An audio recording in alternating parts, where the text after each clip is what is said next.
조갑제 TV 시청자 여러분 안녕하십니까. 2021년 11월 10일 오전 11시입니다. 서울 서초동 대검찰청 청사 앞에는 이 프래카드나 구호가 많이 걸립니다. 그런데 어제는 화환이 200여 개가 들어차 있었다고 합니다. 그런데 근조 화환입니다. 이 빈소에 놓는 그런 화환이 왜 200개나 들어찼느냐, 그 내용을 읽어보니까 대장동 특검하라, 오수야 낮잠이나 자라, 대장동 비리 오수로 듣겠다네, 꿈 깨라. 여기 오수는 혼탁한 물이라는 그런 뜻입니다. 이런 걸로 꽉 찼는데, 이게 한 보수단체가 신고를 해가지고 집회 신고 허가를 신고를 해가지고, 집회 신고를 허가를 받는 게 아닙니다. 집회 신고를 해가지고 근조화환 전시 목적으로 지금 이렇게 민심을 반영하는 내용으로 뒤덮었다고 합니다.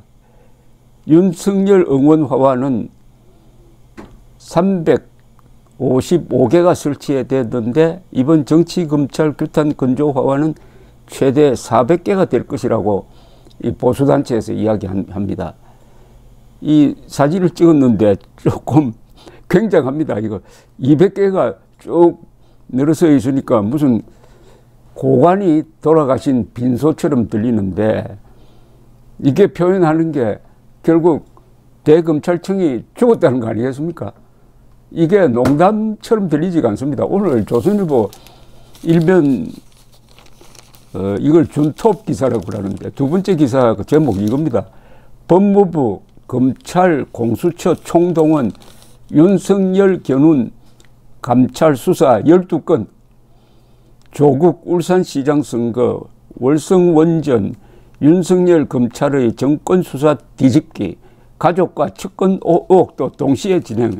이거 읽어드리려고 해도 여러분들 머리에 넣지 마십시오. 이런 것까지 기억하기 시작을 하면은 다른 중요한 정보를 놓치게 됩니다. 그냥 그런 일이 있다라고 보시고 제목만 보시면 됩니다. 이런 거는 여권서 주문하고 범죄자가 진정서 내자 수사 감찰로 벌떼 공격이랍니다. 벌떼 공격이랍니다. 수사기관이 벌떼로 비유되고 있습니다. 막 달려든다는 거죠. 벌떼. 그래서 박범계, 김오수, 김진욱 이 세 사람 얼굴이 이렇게 나와 있습니다. 1년 뒤에 이 세 사람이 어떤 자리에 서 있을까요? 1년 뒤에 박범계, 김오수, 김진욱은 어디에 있을까요? 그거 궁금하시지 않습니까? 한번 여러분들 내기 한번 하십시오. 박범계 법무부 장관, 조국 수사팀 강압 회유했다는 김경록 진정, 대검 감찰부 이첩, 여권이 제기한 월성 원전 고발 사주 의혹, 대검 감찰부 이첩. 요새는 고발 사주라는 말이 유행어가 됐습니다. 그런데 문제가 된 그 고발 사주는 고발장이 접수도 안 됐습니다. 엄격하게 말하면 고발 미수죠. 김오수 검찰총장은 대검 감찰부, 서울고검, 울산지검을 시켜가지고 윤 전 총장 시절 대검 대변인 겨냥한 공용 휴대전화 포렌식, 조국 수사팀이 사모펀드 부실 수사했다는 진정 감찰, 검사가 김기현 전 울산시장 관련 제보 덮었다는 진정을 조사를 하고, 공수처는 여권 정치인 고발 사주 의혹 수사를 하고, 옵티머스 사건 부실 수사 의혹 수사를 하고, 한명숙 전 총리 모해 위정교사 수사방해 의혹 수사하고, 전부 의혹입니다.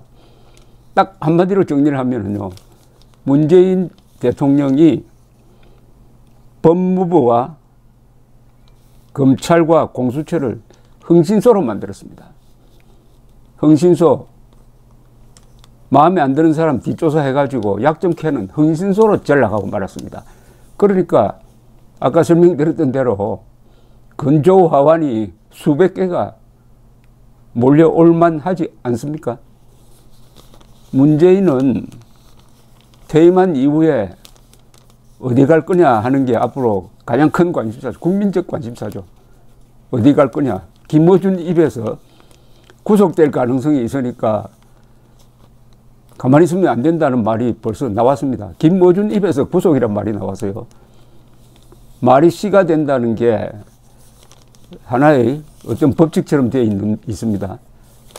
문재인과 구속이 왜 같이 돌아다닙니까? 바로 이런 짓을 하니까 이 흥신소를 시켜가지고 법무부라는 흥신소, 검찰이라는 흥신소, 공수처라는 흥신소를 시켜가지고 목적은 윤석열을 대통령으로 만들지 않겠다. 그 대신 이재명 정권사범을 대통령으로 만들겠다는 의도가 밑에 깔려 있다고 봐야 되는 거 아닙니까? 또 다른 의도는 김정은 세력과 대한민국 세력이 대선판에서 대결하는데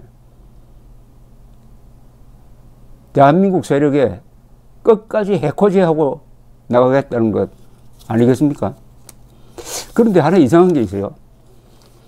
이 윤석열 후보가 자신을 강철이라고 별명을 지어서 이야기하더라고요. 때리면 때릴수록 강하게 되는 게 강철이라는 뜻인데 그게 최근 이 여론 동향을 보면 상당히 맞아떨어집니다. 이번 경선 과정에서도 안팎으로 참 시달리고 뭐 사과도 하고 했는데 지지율이 안 떨어집니다. 그리고 윤석열을 정치에 입문시킨 사람은 세 사람이에요. 바로 문재인, 조국, 그리고 추미애입니다.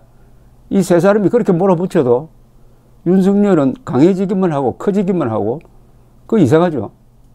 그래서 윤석열을 대통령 후보로 만든 사람은 문재인, 조국, 추미애 세 사람입니다. 그런데 이 세 사람 또 세 사람이 뉴페이스가 등장했습니다. 박범계 법무부 장관, 김호수 검찰총장, 김진욱 공수처장 이 사람이 이런 흥신소 소장 같은 역할을 하면은 그러면 이재명 지지율이 올라갈까요? 아니면은 윤석열 지지율이 떨어질까요? 반대가 될 겁니다. 반대가 된다 이겁니다. 그러면 결국 이 세 사람이 이번에는 문재인, 조국, 추미애의 바톤을 이어받아 가지고 윤석열을 대통령으로 만드는 선거운동하고 있는 거하고 마찬가지입니다. 지금 여론 동향이 바로 그런 겁니다. 이런 식으로 아주 치사하게 뒤를 뒤지는 걸 보면 우리 국민들 마음이 편하겠습니까? 이 기사를 본 사람들이 윤석열을 찍으려고 하겠습니까? 이재명을 찍으려고 하겠습니까?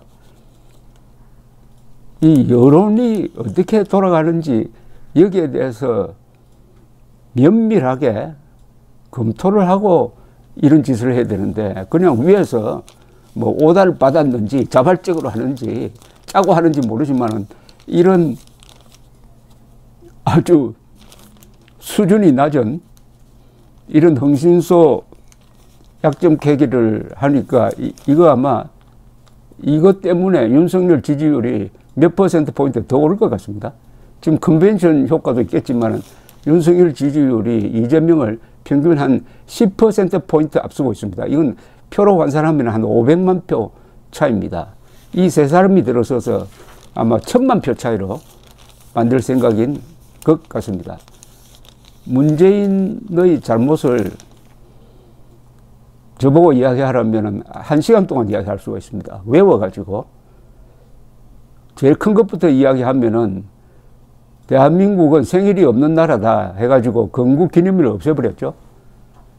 그리고 법치를 파괴함으로써 민주주의 파괴는 물론이고 문명 파괴로 나아가는 길을 열려다가 지금 딱 막히고 말았습니다. 가장 반가운 소식은 내가 진보라는 사람이 문재인 취임했을 때보다 반으로 줄었습니다.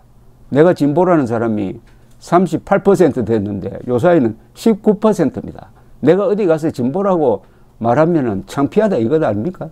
내가 어디 가서 문재인 이야기하면은 사늘해진다는 뜻 아니겠습니까? 이게 민심입니다. 민심에 기름 붓는 흥신소, 또 다른 윤석열 선거 캠프입니다. 감사합니다.